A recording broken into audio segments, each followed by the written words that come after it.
Today I'm going to be reading When Jessie Came Across the Sea by Amy Hest, illustrated by P.J. Lynch. The genre of this book is historical fiction. In looking at the front cover, you can already get a feel for what this is going to be about, I think.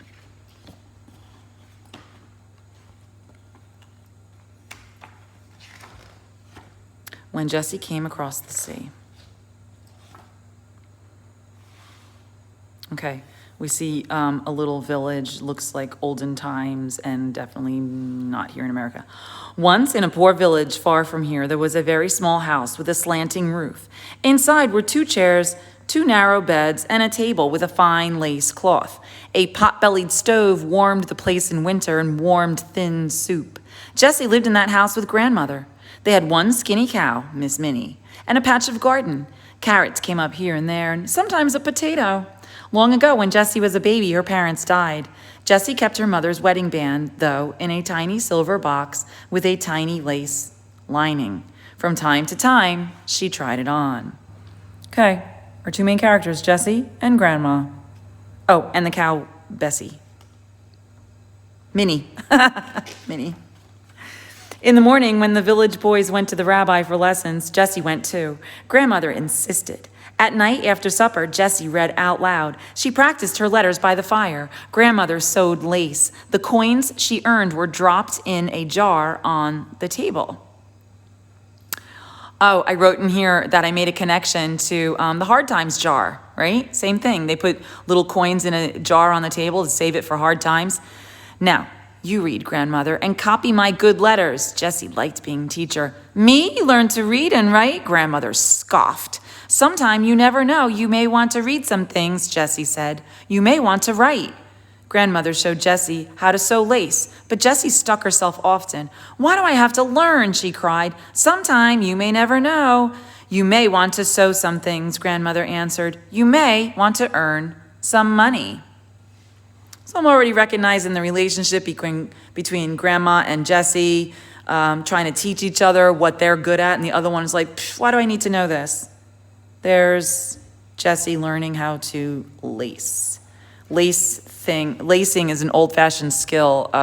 We really don't have much lace on clothes anymore, except for like wedding gowns. All right, there's the rabbi. One evening toward the end of summer, the rabbi called the people of the village to the synagogue.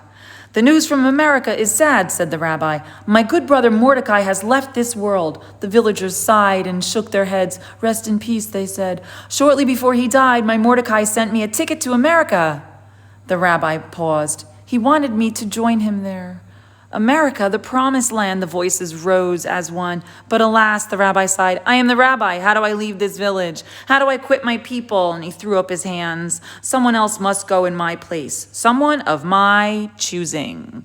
Okay, so because there's a rabbi and it's a synagogue, I'm meant to have a clue as to where this is. I know it's someplace in Europe, but beyond that, I really can't narrow it down. The people could be any European people, and most European countries did have Jewish communities. Later that night, many villagers came to the rabbi's house. Rabbi, listen to reason. I must go to America, for I am strong. Rabbi, listen to good sense. I must go to America, for I am smart. Rabbi, listen to logic. I must go to America, for I'm brave. The rabbi listened. How they boast and brag, he thought. Tonight I shall seek guidance from the Almighty. He told the villagers, you go home. Tomorrow I will choose. I noticed that this part where the rabbi is thinking and the author wanted to show that it was his thoughts, it's written in italics. I've noticed that happens a lot in books. Have you noticed that?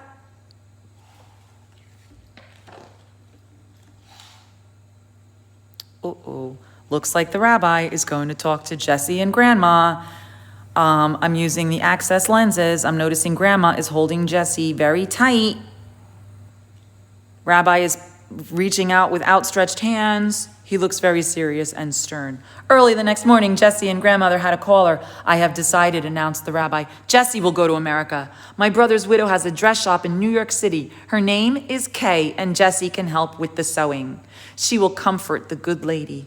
Jessie's hand started to shake. America, so far away from Grandmother. She bit her lip, for she must not cry in front of the rabbi. Don't make me go, she thought. You know best, grandmother spoke quietly to the rabbi. Oh, but her heart was breaking. Dear Jessie, alone on a ship to America? Grandmother's heart said one thing, but her head said another. Jessie must go. A week passed quickly, and then 2 more as grandmother prepared Jessie for her journey. The morning the ship was to sail, it rained so hard there was no telling where the sky met the sea. America, good things await you there, grandmother had promised. Jessie stood at the rail, holding her hat against the wind and the rain. At her feet was a small trunk packed with a few simple clothes and layers of lace. In Jessie's pocket was the tiny silver box with a tiny lace lining. I think that silver box is a symbol. But her mother's wedding band was not inside. Keep it safe for me, grandmother, she had whispered as they kissed goodbye. Grandmother, she called, but the boat slipped away from the dock, then into the channel and on towards the sea.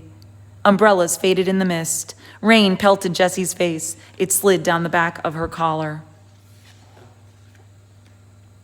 Later, she sat on her trunk and cried. Passengers pitied the girl with the auburn hair and ginger-colored freckles.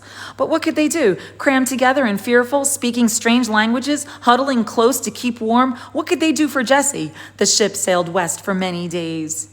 At first, it was stormy, and Jessie lay curled on a mat, too ill to eat, too ill to sleep. She thought about grandmother in the hut with the slanting roof, eating her soup alone. I'm looking in this picture for Jessie, but oh, there she is.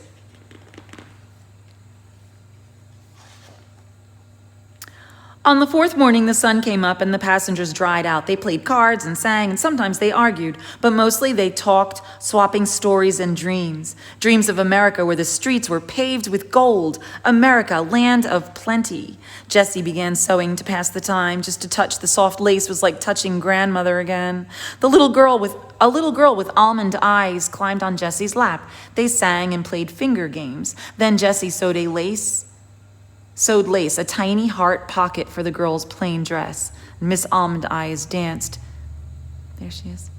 An old woman came along in a tattered coat. Jessie sewed lace, a collar, and cuffs, and soon the coat was grand. You see? I bet she's happy she learned how to sew.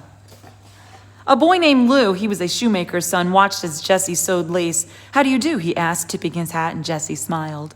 Lou took patches of leather from his splintered crate. He stitched shoes for a baby who cried when his mother put them on his fat baby feet. This time, Jessie laughed. Later, Lou and Jessie walked on the deck and talked. They shared black bread as the ship rolled and pitched in the wide, wide sea. So the black bread and Jessie's auburn hair and freckles makes me think Ireland. I'm not really sure. And this makes me think of the movie Titanic. So there must be some love connection happening here. There's the same image from the cover, people from different places. You could tell by their different traditional clothing, different facial features. On a fine fall day, they sailed past the Statue of Liberty. America! No one swapped stories or argued. Babies hushed. Even the oldest passengers and the most seasick stood against the rail. America! And there it was, New York City, with those tall, tall buildings that touched the sky. Grandmother, Jessie thought, if only you could see what I see now. The ship docked at Ellis Island. Then papers, wait online. Inspections, wait online. Papers, wait online. Questions. What is your name? Jessie. What is your age? 13. Are you married? No. This part is crazy, right? Are you married? She's only 13. But yes, back then, girls as young as 13 could be married. What's your occupation? I sew lace. Can you read and write? Yes. Are you ill? No. Jessie! A woman with bright hair burst through the crowd. You can call me Cousin Kay. She had a soft, sweet voice and gave Jessie a hug. Where is Lou? Jessie wondered as Cousin Kay talked on. I forgot to say goodbye. And here's the picture. And is that Lou? He's looking at her. Cousin Kay lived on the Lower East Side. Her house was 3 flights up. There was a bathtub in the kitchen, a dress shop in the parlor. Dear grandmother, I miss you. Cousin Kay takes me all around the city. I wish you could see the push carts and shops and the trolleys speeding by. But there's too many people in America, and the streets are not gold. There are no cows. Cousin Kay brought me a pickle from a barrel. Tomorrow I begin to sew for her. Love, Jessie. Jessie chose the yellow chair near the window in the parlor. The light was good for sewing there, and she could see the street. Best of all, Jessie liked to sew lace, a collar, cuffs, a delicate sash. Every Friday, Cousin Kay gave 3 coins to Jessie, who dropped all 3 in a jar. Again, another connection. That's what the streets looked like. Early 1900s, maybe? One afternoon, just for the fun of it, Jessie pinned a lace bodice to a plain white dress on a cutting board. She pinned lace to the sleeves. Ooh, what a beautiful bride's dress that would be, said Cousin Kay. Miss Emily Levy was browsing in the shop that very day. Well, I'm getting married. Can this dress be for me? The wedding dress was lovely, so lovely that Emily's cousin, Miss Rachel Katz, wanted one, just like it for her wedding day. Before long, brides were filling up Cousin Kay's parlor. So, the fact that these girls, Emily Levy and Rachel Katz, have Jewish names is leading us to understand that in New York City, like, communities of people kind of stayed together and patronized each other's stores. You must go to school, said Cousin Kay one day. Everyone in America speaks English. My Jessie will speak it too. So in the morning, Jessie went to school. A, apple. B, boy. C, carrot. English was hard. Dear grandmother, I miss you more than ever. There's a library here with rows of books. I want to read them all. On Sundays, I take long walks on city streets, and I don't get lost anymore. There are flowers in the parks. Love, Jessie. Oh, struggling to read.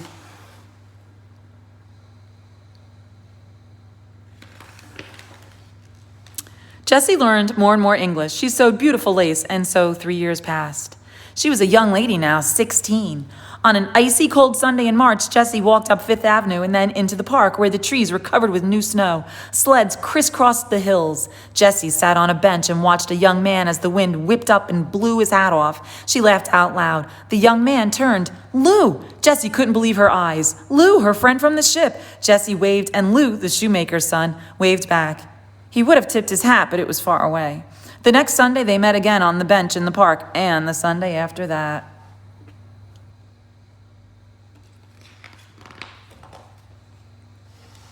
Dear grandmother, I have a special friend. He makes good, strong shoes from patches of leather. His name is Lou. You will like him. Grandmother, I promise. Love, Jessie.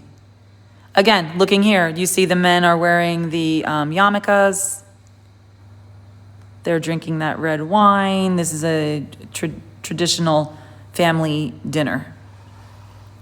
One evening, Jessie met Lou's parents, his brother and his 3 sisters. She brought a basket of bread with a lace cloth. The 2 littlest sisters cried when she left. Marry me, asked Lou on the stairs outside his house. Soon, Jessie smiled and held his hand. Days passed and weeks. Jessie sewed lace early and late. Months went by. Jessie sewed, and then one day the jar was filled with coins. She brought it to a man who sold tickets to America. I need a ticket for grandmother, she said. Every day, Jessie rushed down the 3 flights of stairs to the mailbox. The letter came finally on a breezy day. The handwriting was shaky, but Jessie knew grandmother had written every word herself. Dear Jessie, I sewed the ticket to the lining of my coat. I said goodbye to this village. The rabbi is taking Miss Minnie. Your loving grandmother. You remember Miss Minnie? It was their cow.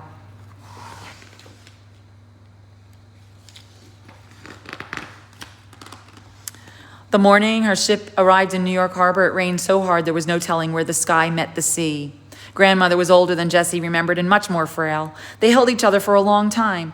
I've brought something for you, grandmother whispered, from across the sea. With that, she slipped Jessie's mother's wedding band into Jessie's hand. Then they went home, for there was going to be a wedding.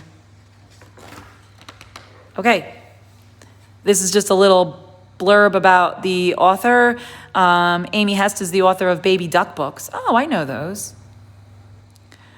And the New York Times bestseller, Kiss Goodnight. She says the story of Jessie is about being really brave, about being wrenched away from everything you know and everyone you love and coming out all right in the end. P.J. Lynch, the illustrator, he did B-Man of Orne. I don't know it. Don't know any of these. Christmas Miracle. And he won the Greenway Medal and the Christopher Medal. A resident of Dublin. Oh, P.J. Lynch could relate immediately to Amy Hest's story because immigration is an experience with which the Irish are very familiar. Although it's a very personal story of one girl's journey, it's a story on an epic scale. So maybe this was meant to take place. Maybe she was coming from Ireland. I'm not really sure.